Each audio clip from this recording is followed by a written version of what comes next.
Assalamu alaikum wa rahmatullahi wa barakatuhu ‘yan class, wannan shine darasinmu na yau. Darasi na 8, wasannin motsa jiki. Wasannin yara, muna da wasanni daban-daban a Hausance. Wasan burum-burum, akwai wasan burum-burum wanda ake yi yara suke yi a makaranta.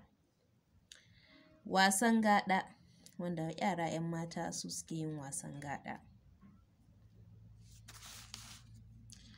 Wasan yara kurisa, wasan yara kurisa.